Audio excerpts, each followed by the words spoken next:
Good afternoon. Welcome to today's Academic Advisor Forum, a conversation with faculty advisors. My name is Ross Hawkins. I am the director of the Academic Advising and Transfer Center.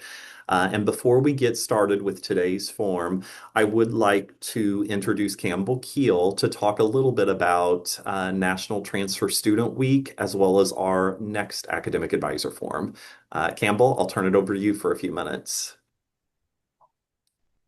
Ross. I do want to apologize in advance for any background noise or like lack of internet connection on my end. I'm actually right now just took a step away from their transfer fair, trying to get more transfer students to Missouri State. I have to talk about National Transfer Student Week. It will be next week. It is an annual event half week in October. It is really an opportunity for us as a university to celebrate and recognize students and the campus community that helps make our transfer students succeed, which would be all you are not in attendance today. We'll have 4 events next week, anything from therapy dogs on Thursday afternoon at Majors to giving away donuts Monday morning. If you're interested in learning more about those events or possibly attending, which I would love, you can look either at Mo State Transfer on Instagram or you can look at the Academic Advising and Transfer Center's blog. But I would really like to encourage you to attend an event that we have Monday at noon specifically for our faculty and staff advisors because it is an advisor forum on transfer student athletes. So we'll talk about the transfer portal, we'll talk about the move to Conference USA, we'll talk about the staff in our Athletic Achievement Center and what resources they provide for our students. And it's just really a great opportunity to learn a little bit more about what the student athlete experience looks like right now and how we can better serve our student athletes. So they'll talk about anything from if you're teaching a class, when you can expect those student athletes to miss that class, to how you as an advisor might be able to help navigate their scheduling concerns, to make sure that they're not missing class or missing out on important campus resources and events as much as possible. So if you're able to attend, it'll be Monday, October 20th at noon in PSU 313, and we'd love to see you there.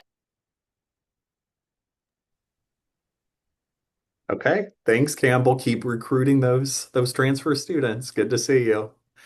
Um, as a reminder, if you have not yet entered your name and department in the chat feature, please do so if you wish to receive Master Advisor credit. Today's Academic Advisor Forum is being recorded and it will be posted on the Mo State Advising YouTube channel within 1 to 2 weeks of today. So if you know of others who wish that they could be here with us on Zoom but are unable to join us, please let them know to go to the Mo State Advising YouTube channel within 1 to 2 weeks and they can watch this forum. Uh, I will now begin with our faculty advisors doing introductions. I did want to let everyone know that I did develop questions that I will ask each of them so they have had the opportunity to think through their responses. However, if we have time remaining at the end of the form, I welcome questions in the chat feature, and then we would just open it up to any of our faculty advisor panelists. So first, Natalie, if you would please introduce yourself and just share why academic advising is important to you. Hello, everyone. Ross, thanks for the opportunity to be here. I'm Natalie Curry. I am with the social work programs. We are in the School of Mental Health and Behavioral Sciences in the McQueary College of Health and Human Services. My role here is clinical faculty. I've been with Missouri State since 2015, and I am the program director of the Bachelor of Social Work program. So I split my time between teaching and administration of our program. So, academic advising is one of my favorite roles here. And I think, especially since I've become the program director, because I teach less. And so then advising is the opportunity I have to really develop um, strong relationships with the students that I have. And I think it helps. We have the split advising model where the first 2 years in MCHHS students are with our Student Success and Advisement Center. So they come to social work in their last 2 years. And so then it's an opportunity really not just to focus on degree completion, although that's the primary goal, but to support them professionally and really dig into what do you want with this degree and what do you want in your future career. And so it's really exciting to be able to hear students talk about that and to be able to support them in their goals for graduate school or future employment. And I think advising, really more than teaching, helps me write really good references for students as they are preparing for their future plans. And I think it also has allowed me opportunities to support those students. College is hard. We know that there's a lot of stress, and advising is typically where our students come when they're struggling. And so that's an opportunity for us to support them and to make sure they're accessing all the resources that they need, and do everything we can to help them feel included and welcomed and like they belong in social work and at Missouri State. So it's one of my favorite parts of my job. Okay, thanks, Natalie. Next, Dr. Randy Dillon. Hello, everyone. Again, my name is Dr. Randy Dillon, and I'm a professor in the Department of Communication, Media, Journalism, and Film. I've been at Missouri State for 32 years, and I've done a variety of roles where I've been director of graduate studies, assistant department head, interim department head, internship coordinator. Through all of that, one of the pleasures and joys that I've had over the last 32 years is being able to have the opportunity to advise students. And I think advising is important for all of the reasons that Natalie gives, so I won't repeat those because they were so good. When I got this question, I think in the midst of all the October 15th deadlines that we have, midterms are due today. I had to get an article in, all these other things. I got to thinking back to the advisees that I've had and what have been some great experiences that have affected me, and I know that impacted their lives. I think back to that student who came to me in advisement and was wanting to do an internship and didn't know where to go. And I noticed that she was from Sedalia, and I said, "What about State Fair?"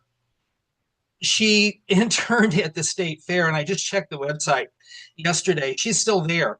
I mean, she is actually one of the head honchos there for the Missouri State Fair. So something that just came up just in a conversation and advising has impacted that student's career. I think of that student who came to my office and they said, I had a fellow professor, Don Stanton. He's no longer with us, but Don was a wonderful teacher, and the student wasn't quite used to Don's teaching style. And I said, at about 3 or 4 weeks in, they said, I may need to have to drop that course. And I just told that student, why don't you just stick it out for another couple of 3 weeks and we'll see. Basically, I didn't have another course that I could get them into. That student fell in love with Don Stanton's class. They went on to get a PhD, and they were a professor in rhetoric. Can you imagine? I mean, and then I think of the third one where I had a student or somebody who came to my office door one summer day, and they were bringing their daughter down to SOAR, their 18-year-old daughter. And this guy came over by Craig Hall and popped into my office. And he said, I started my graduate program here and I wasn't able to finish it. And I said, why not? Well, I have this daughter that I now have to, is going to college. And I said, well, maybe, you can take courses online. And with the help of Julie Masterson, who was the graduate dean, we were able to get that guy in there and he completed his graduate degree.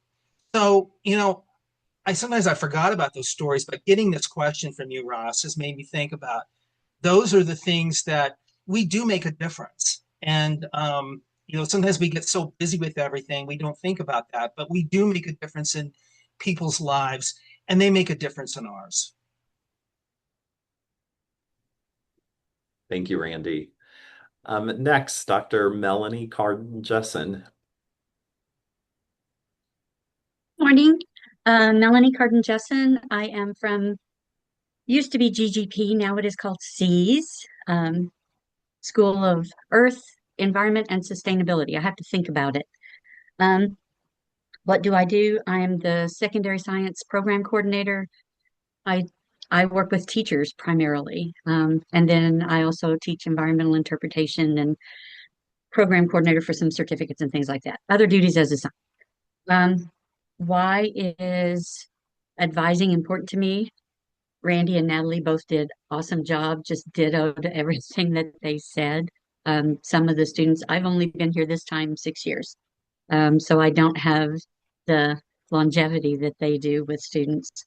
But even in the short time that I've been here, students that have dropped out that I knew were passionate, I got permission and I started reaching out to those students and, why are you not here? Why are you not finishing this? You love geology. What's going on? So just work with them and work through that, and get them a degree. That's what they started on. That's obviously what they wanted, but just life happened and they just didn't feel like they could continue. And they can. We can help. MSU, when I went to MSU, back when dinosaurs roamed the earth, um, we didn't have all these support programs. I mean, there are so many resources with Missouri State now to help students succeed. There's no reason for somebody not to succeed at Missouri State. We have caring people. We have, well, all the resources that we have. And like I said, when I was in college, the we had a wonderful man that was a counselor at my high school. He never once talked to us about college. He never once talked to us about careers, not one time. So when I got out of school, I'm going like, well, I guess I'm supposed to go to college. And I went for a year and thought, I don't know why I'm here. And I dropped out. I was one of those people. I dropped out for like 15 years. Then I came back and went, they know what I want to do now. I don't want our students to do that. I want our students to have the opportunity to have somebody to guide them. What do you want? Let's ask those questions. What do you want to do? Now how can we get you there? And I see that as my job. And I love, love, love it. Okay, thank you. Next, Dr. Lacey Sukhavati. Hello, again, thank you, Ross, for inviting me to be part of this panel. So I am a school director in the College of Agriculture. So my school is on the School of Agricultural Science and Conservation, so our former plant and animal science. And then I also teach some of our companion animal classes. I developed kind of that program. So I still get to teach some, the upper level and juggling the administration things as well.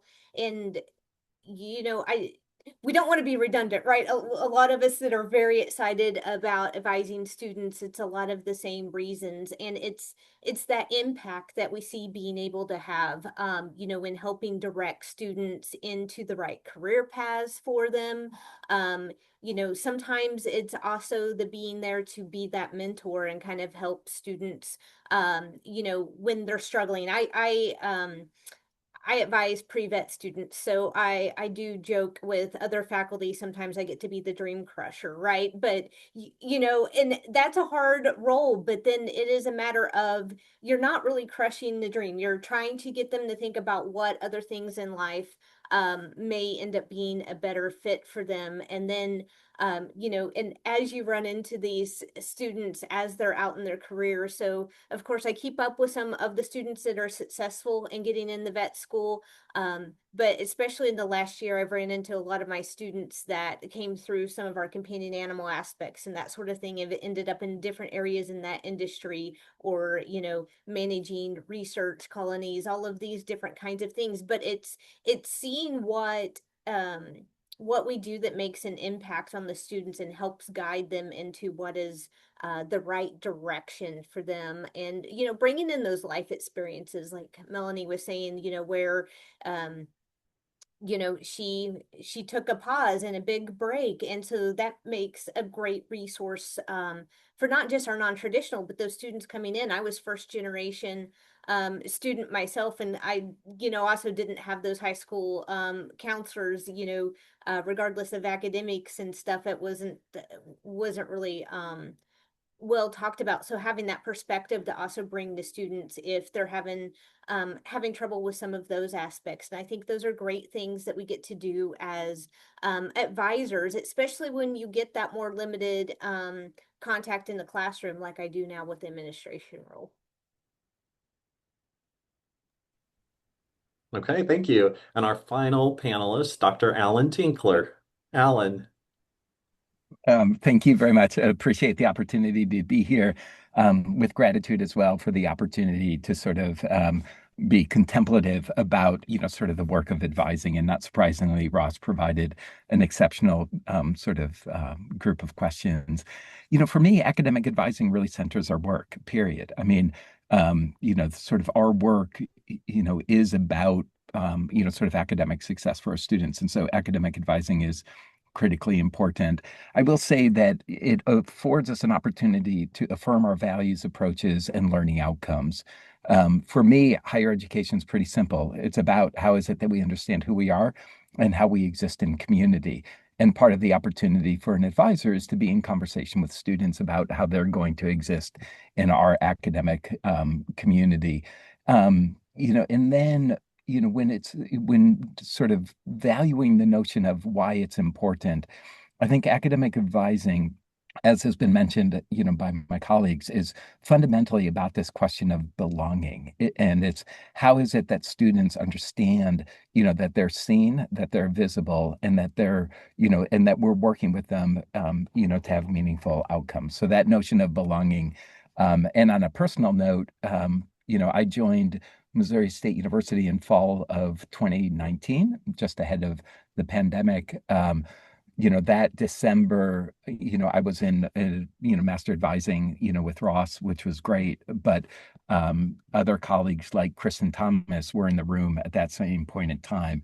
And so while I critically think about academic advising within the context of, sort of students and belonging, that master's advising class was actually where I sort of found my place at Missouri State University and exist with colleagues in sort of really important ways. And then finally, I'll just say academic advising really illuminates elements of who we are and what we do, foundationally as part of our public affairs mission. Okay, thank you. So the next question, and Alan, I am going to start with you and then work my way back this time. How has advising students helped you as a faculty member or as an administrator? How has it correlated to what you do in your faculty and administrative roles? Yeah, thanks for the question. Great question. And as department head of English, more of my time is now on the administrative side of the equation than the teaching side. And so, advising students, has helped me in a number of different ways. And what I'll do is just identify two of them. The first is, as department head, advising offers me clarity about dimensions of our curriculum. And so we've got a lot of different programs in the Department of English. And as I'm thinking about the curriculum map for students as they're moving through the program, the advising really allows me to be in conversation with students about what that map looks like. And that allows me to be in conversation, with the programs. If we're thinking, for instance, about the timing of an internship, within a sequence of classes and the like. And so, clarifying dimensions of our curriculum, critically important. We should be actively reflecting on, sort of the currency of our work and the way in which students are engaging with it. The second thing that I'll do is frame this within the context of my, sort of teaching identity as well. And for me, one of the great things about sort of advising is it allows me to hear how students are responding to different sort of instructors.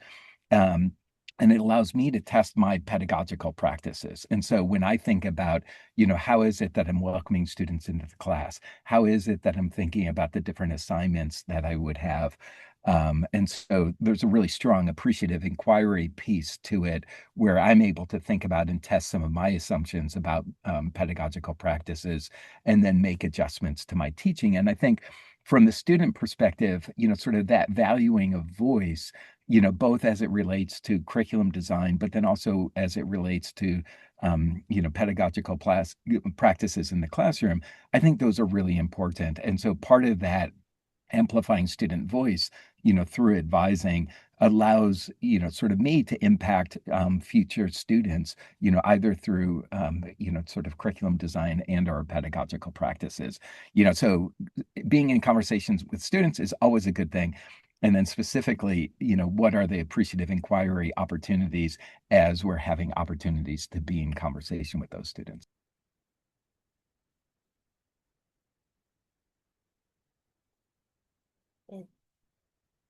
And so, and I also kind of had down some of the things from the administrative perspective, which was, it is kind of that real world, boots on the ground kind of evaluation for curriculum. How are the things and the decisions that we're making, how is that reflecting in those experiences and needs of our students? And so you kind of get that feedback to know what you need to adjust. And that's not just, that's also with your other advisors within your program areas to see what their feedback is. And so that is a very kind of important part of how advising has helped. It's also one of those things, right? We have great students, and in terms of how it helps us, it is seeing how their learning experiences are being shaped. So that helps you to kind of know what sort of learners that you're dealing with in your programs. Um, and so overall it is, and from the administrator perspective, yeah, it is also finding out like what are kind of some of those pits in your program where students are having the harder time, and figure out where maybe you need to be able to put some more resources to help students in those courses that they have a tougher time with.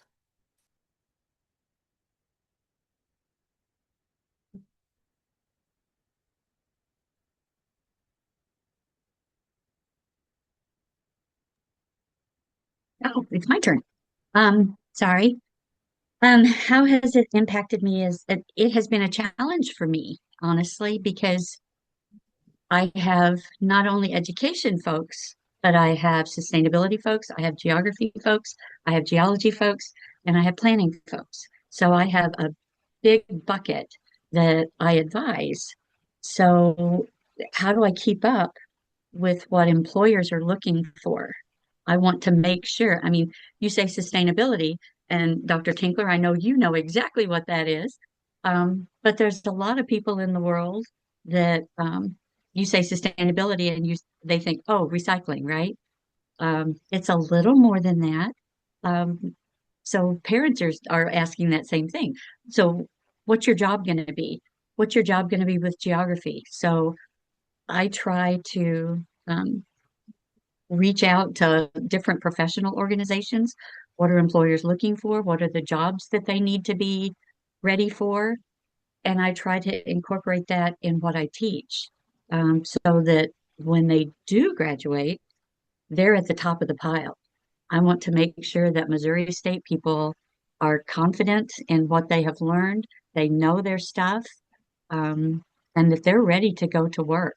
I try to make sure in my advising sessions, let's pull up some jobs, let's see what you're looking at, that kind of thing. So that's a big challenge for me, I would have to say. So I try to tailor what I'm doing in classes to make sure that they're going to be successful in the future. I guess I'm next. I would say that it's helped me in a variety of ways. I think a lot of times if you're a professor, you're in your courses, you're focused on what's going on in your classes and your students.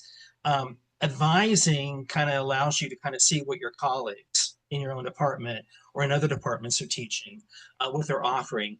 Are they going to offer a summer session? Are they going to do a special study away over spring break?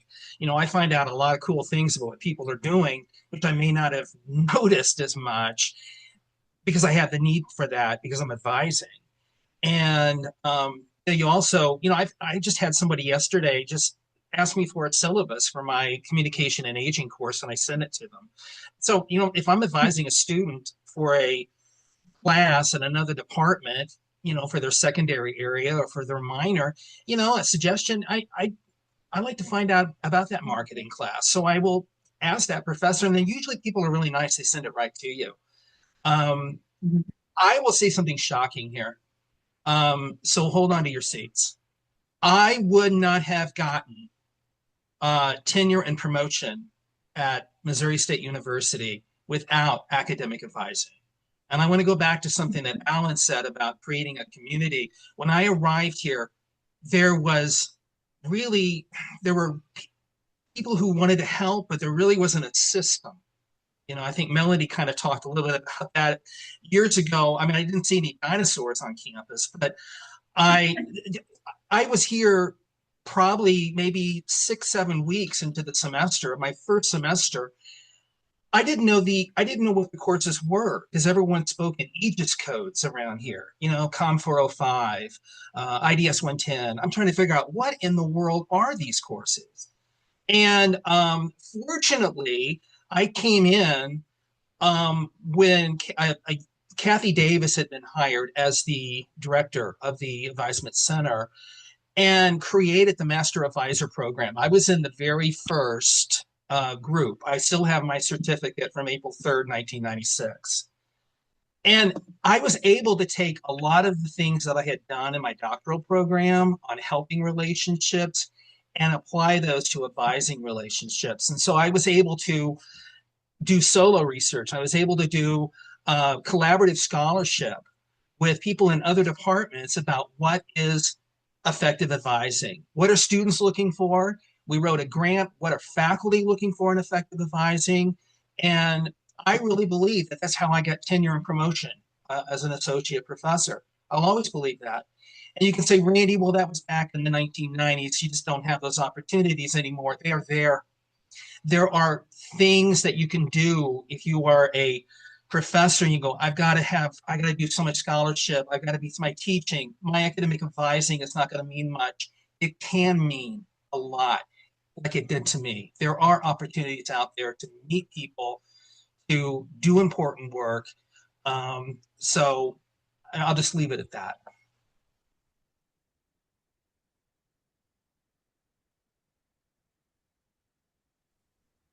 Well, I echo all that my colleagues have said. For me, it's definitely a pulse on the curriculum to be able to hear what students are saying. And I think, in addition to the content of the curriculum, as others have said too, it's the students' experience in the program. So when I hear similar themes among groups of students, we have a cohort based program. And so when you start hearing themes of the same struggles or the same challenges, and that's a really good indication that maybe we need to take a look at what's happening there. And the other thing I just wanted to mention, in addition to, or it's kind of, someone used this term of amplifying the students' voices. And I think advising in all forms does that. And so one of the most important relationships that I have on campus is with our advisor in the Student Success and Advisement Center, the MCHHS College Center. And the way that that person, we've had two different people in that role, Kimmy and Sharon, they have helped me so much in eliminating barriers for transfer students, being creative, and making sure that the program is as accessible as possible, which is a goal that we have in our program. But they have helped us understand what those transfer students are experiencing from the very first contact with the university. And so we've been able to, make changes and adjust things in our program to make it better and to make it more accessible. And we wouldn't have known that unless the students were speaking up, and then unless that information was getting to us and we were able to partner to do that. So I think it's just course evaluations are certainly valuable, in terms of looking at the curriculum. But I think the feedback we get in advising sometimes is even more helpful because you've got the students' story behind it, and we're hearing what they're experiencing, what it's like, what are the challenges, what are the strengths, what are the good things, that we need to continue doing. And so all of those things have been helpful for me from an advising perspective. Okay, thank you. Next question.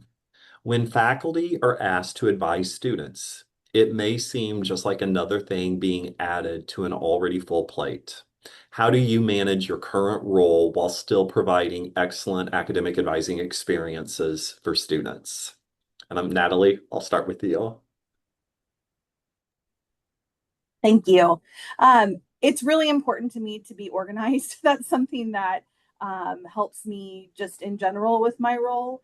And I think allowing myself plenty of time for advising, making sure that I have I use the booking system, Microsoft Bookings. I know a lot of people use a lot of different systems, but I used to use Doodle, I used to use Sign Up Genius, I used to use all these programs trying to make it easy for students. And then booking has been the most helpful for me because it's linked to my Outlook calendar, and you can set what are the times that you're available. And so the students don't have to email me to ask for an appointment. They can just schedule it. And I've already programmed in what I want it to be in terms of my schedule. So I have Zoom appointments available on specific days. I have in-person appointments available on specific days. So then you're eliminating the back and forth communication. So I think the structure of scheduling my appointments has helped a lot, and also making sure I typically we reach out, at the beginning of the semester, introduce, myself as the advisor for students if we haven't already met, and then I make sure to allow at least 6 weeks worth of appointments before registration begins, so that I'm not rushing. And so that has helped me with anything, trying to manage the multiple roles of faculty and administration, being organized and having the system that's as easy as possible for the students to access.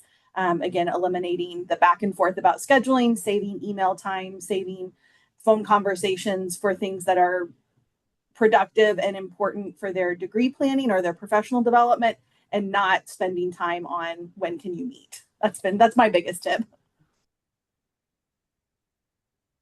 One of the things that I've done is, obviously I have students that are in my courses, and so I will say, hey, let's talk. And it may be just one of those casual conversations that can actually take care of advising. We have instituted in my department this thing called Advisorama. And Advisorama is this one-day event where we have pizza and you come in and you get advised, and it's been really successful. We actually had to say we're not going to give you extra credit because people were just basically coming in to get the pizza. But we had a lot of people there. And we're actually going to have an Advisorama this Friday. Well, the thing is that a lot of my advisees are online only. And so the idea of coming into Advisorama where we're going to have, pizza and song and all that kind of stuff, is just not going to work with these online students. But I let them know about it. And I'll say, it's all day long. You need to get in there. We can talk, and I'll have my computer. We need to talk. Online advising. This is the day, anytime. And you can make an appointment that I'll be there. Talk to me. And I think it's a way of making that student feel that they're a part of it. Although we can't give them pizza, they'll have to, eat their own pizza at home or wherever they are.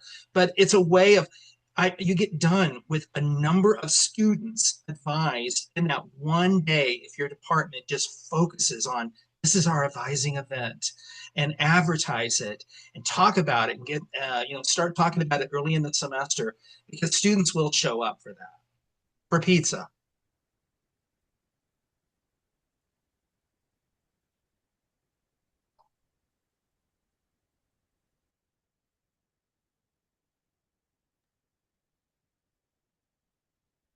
They do like pizza.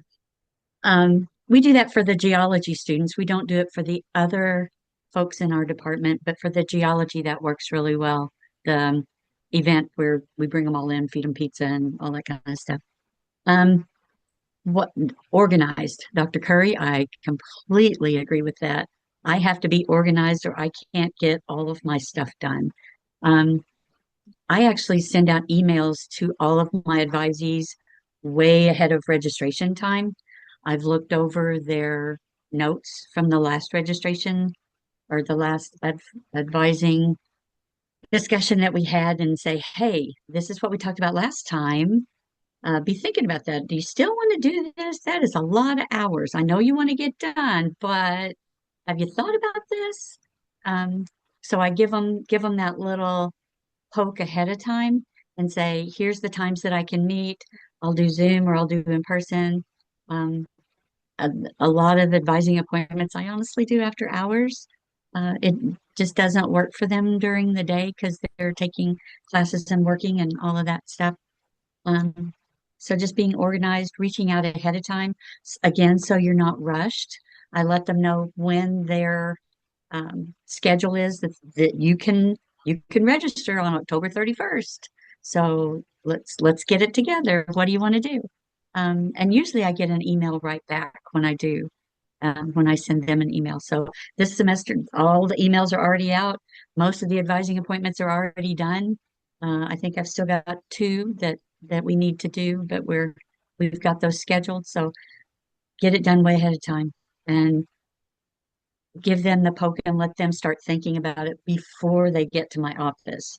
So that gives me time. And I know this is um, probably silly for an advising appointment. So just how are you? How's it going? What's going on in life? And make sure that they are doing okay personally. Sometimes they'll reach over and shut the door and start crying because something isn't going okay. And I think that's just as important as telling them what classes are going to be best for them next semester. They need somebody to know. They need somebody that can care and give them a Kleenex and some chocolate if they need it. Um, just what's going on? Grandfather died, and she was trying to keep that all in, and she couldn't keep it in anymore. It was not going well for her. So we just had a conversation and say, hey, then maybe we need to back off. Anyway, I guess that's what's important is making sure that I have enough time to spend with the student, not just advising. Try to talk to them a little bit ahead of time. Does that make sense? I hope it does. No. And so I think definitely finding the method for scheduling that works well for you. So a lot of faculty have went to our online means that just make sure it syncs with Outlook, whatever it is. And so that way the things that can pick up when you have that extra thing added onto your calendar so you don't have to reach out to the student and be like, oh, I'm sorry, actually I can't meet with you at that time. I think that's one of the things, and again, and it's because it provides a means so the students know how to book that appointment. So rather, you have some faculty that aren't as comfortable with the online platform. So if it works better for them to have a sign up sheet with their available times outside their office. Back when I first started here, that's actually what I did because we didn't have as many of these online booking. And but making sure not just from the standpoint of managing our time, but for the students. And so they don't have that stress, right? They know where they need to go and what they need to do. And in terms of managing that communication, right, we've moved to the centralized advising for the first approximately 2 years or first semester for our transfer students. um the students may have missed the email that their advisor got transferred, so having an email coming from the advisor, so that making sure that communication is open and so they kind of know when you're prepared for them to start coming in. I also and any of you that are on here that deal with pre-professional students know that you're typically going to be meeting with them certainly more than once a semester. And even when they have a centralized advisor, they may still come to you. So my way around that has been, and it's not a truly traditional group advising, but it is where I can go over general information that all of those pre-professional, in this case, pre-veterinary students need.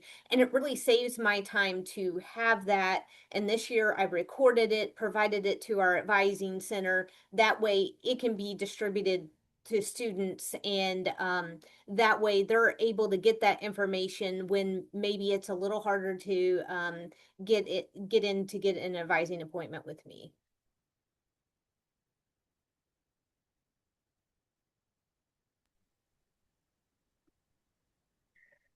So love everything that's been said.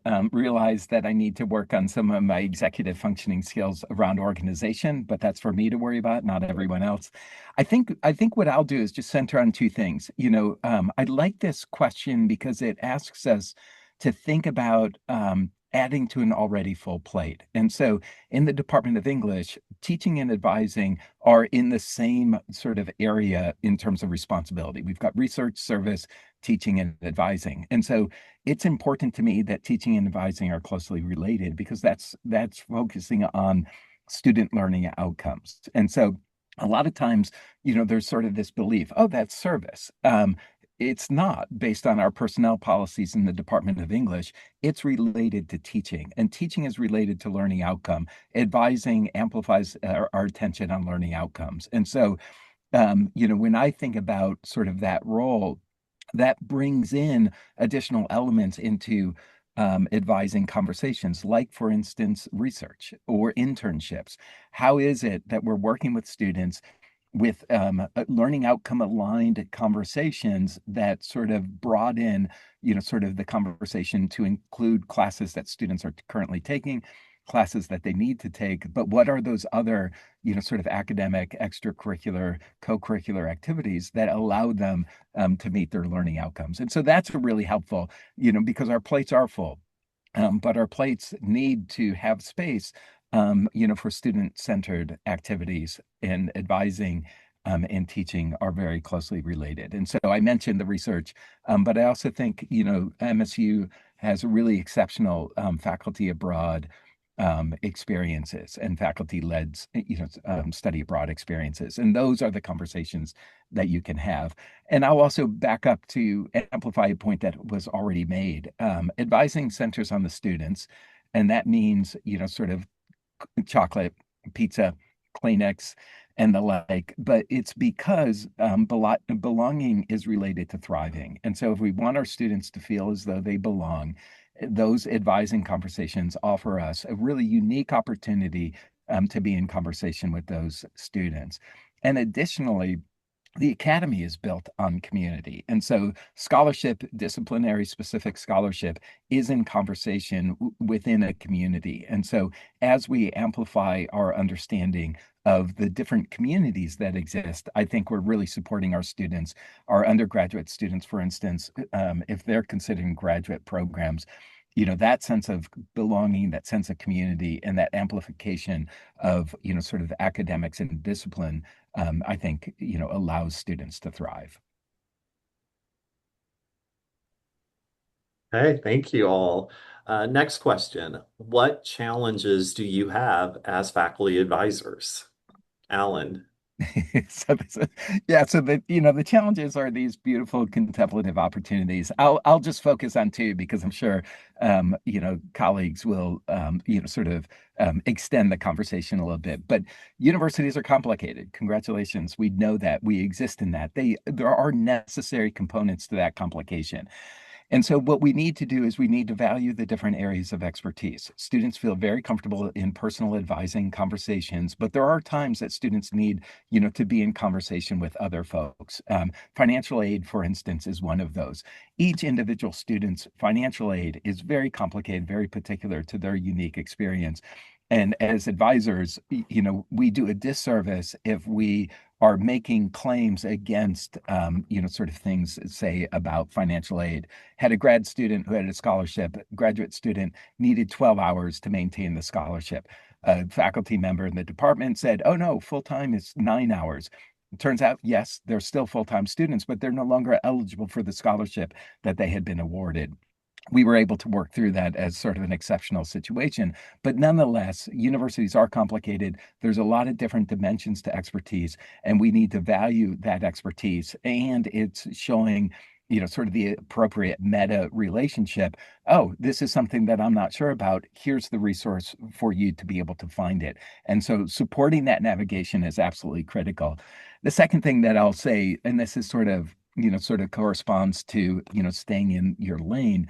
I mentioned student voice earlier, and that's critically important to me, how I think about higher education. And I think one of the things that we need to do is we need to recognize that we bring bias into conversations. And I'll use one particular example. Um, I'm not adverse to debt. I'm just not. And there's a lot of different reasons for that. None of those reasons matter.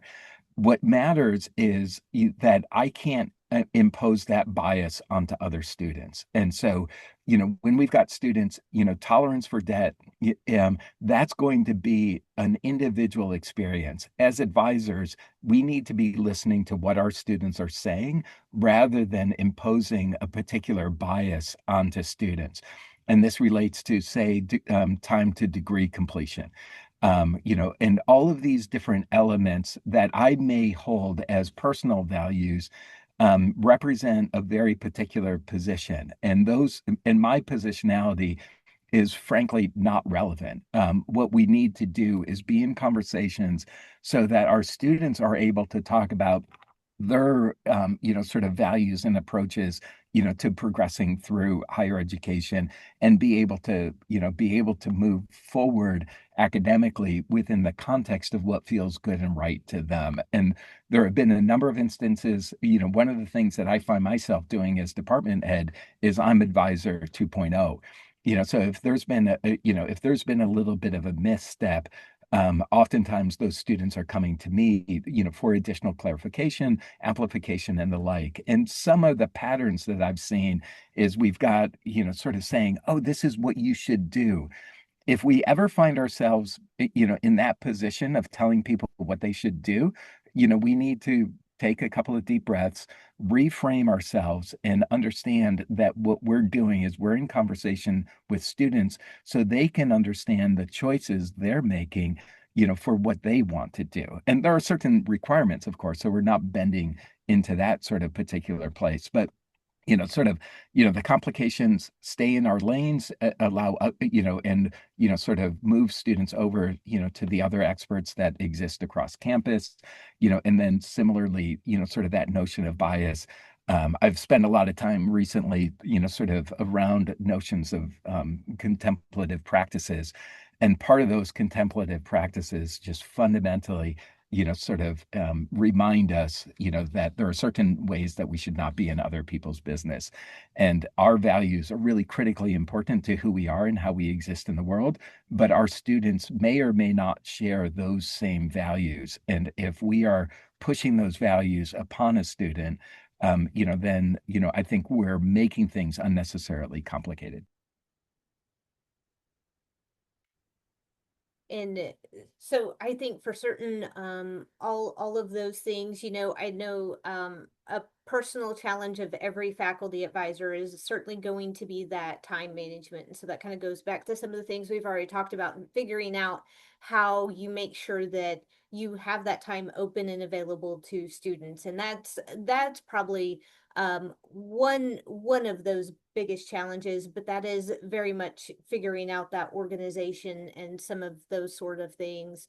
I think one of the things that's kind of challenging to me as with my students in particular, because a lot of them I advise in pre-vet club and that sort of thing. Kind of one of those things that I've come to realize is, right, we are that mentor role and that sort of thing, but students may kind of elevate us into this level of sort of where they see their parents, that sort of thing.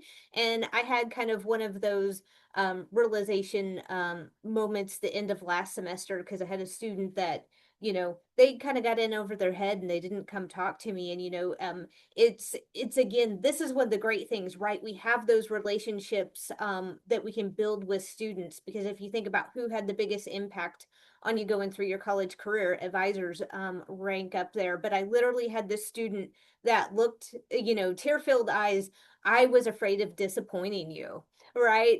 And so I've actually, so one of the things I say is a challenge as advisor is figuring out preemptively when you have those students that are more driven and that sort of thing.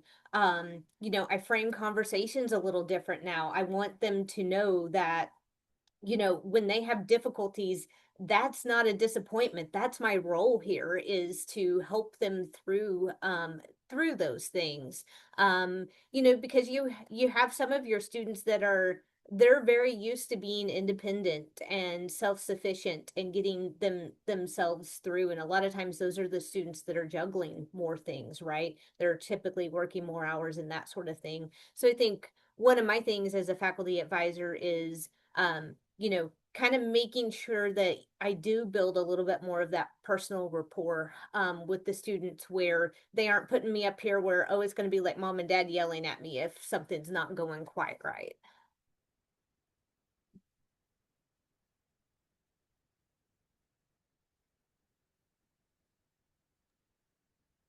Bless their hearts.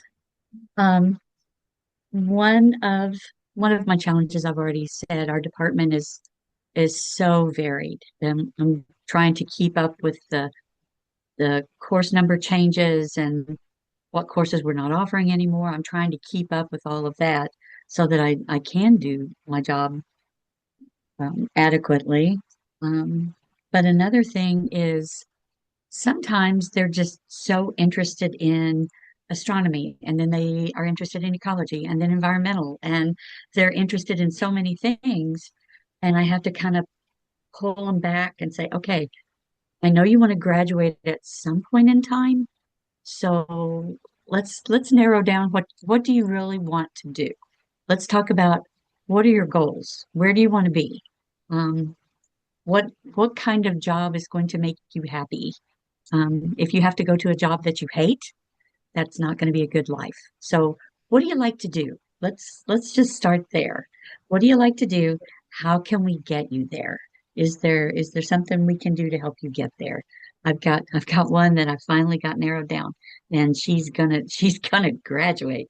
But she wanted to do astronomy and she wanted to do geography, but she likes sustainability and like, okay, that's going to be a 300 credit hour graduation. So I started putting all that together. And she goes, "Oh, you can't do all that." No, no, you can't. I mean, you can still take a few fun classes that you're just interested in, but let's help get you there. I'd say that's probably some of my biggest challenges, and trying to match up. That's one of the first questions I ask a new person is, "What do you like to do? What do you like to do? What do you like to do in your spare time, in your free time? What would make you happy?"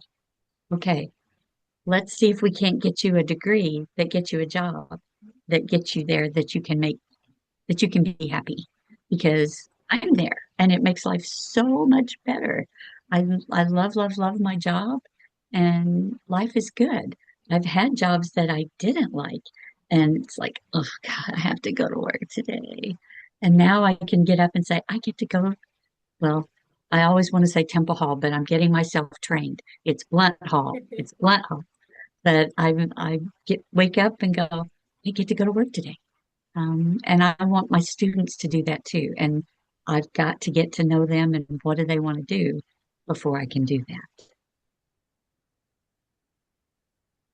I would say that a challenge that I've had recently um, is students waiting too long to register.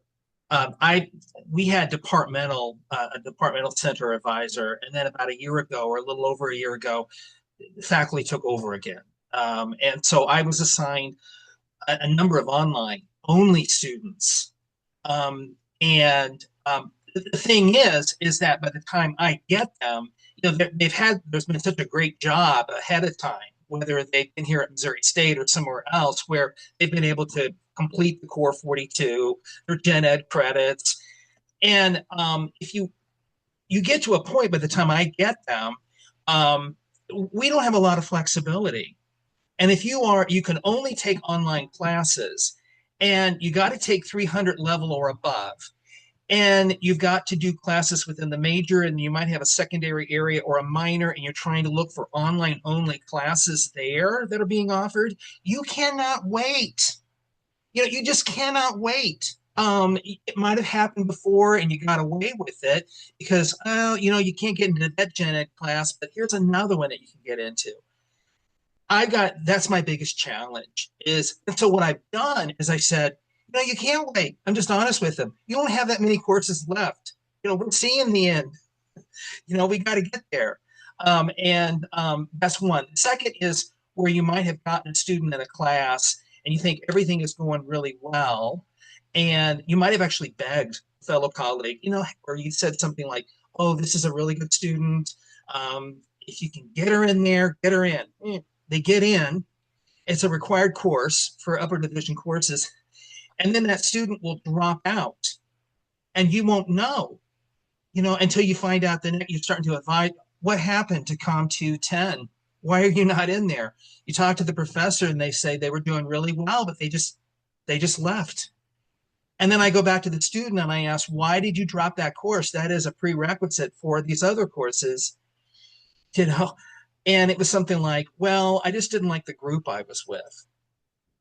So, I've actually have said, before you, to my advisees, before you make any changes, when you get it, everything's all set up, in January of 26, don't make any changes until you run them by me. It may seem like it's the end of the world, but you might have to just stick with that, or maybe we can find something else, because if you drop that course, there may be repercussions that could delay your graduation. And so those are things I've been kind of working with. That, or I have students that it's just crickets. I don't hear from them. I mean, we have students, we have advisees, you send messages. I have actually, a recent practice is that email means nothing, because I actually had an advisee that said, well, my previous advisor said this. And I said, well, that is the squirreliest thing I've ever heard. I didn't say that out loud. I was thinking it. So if anything squirrely comes from me, it's going to be in the advising notes so everyone can see it.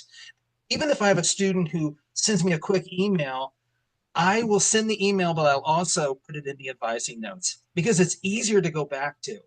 And it's a record that says, no, I didn't tell you that. I told you this. And so it's still, it's a work in progress, but that's what it is. So I actually had some students who don't even know they're online students. They think they're online students, but they're not. And I have to let them know, well, it shows here you're not an online student. Well, I need to be an online student. And I go, there's an X after, it's like a BSCOM X. And I had a student who said, well, I need to get rated X.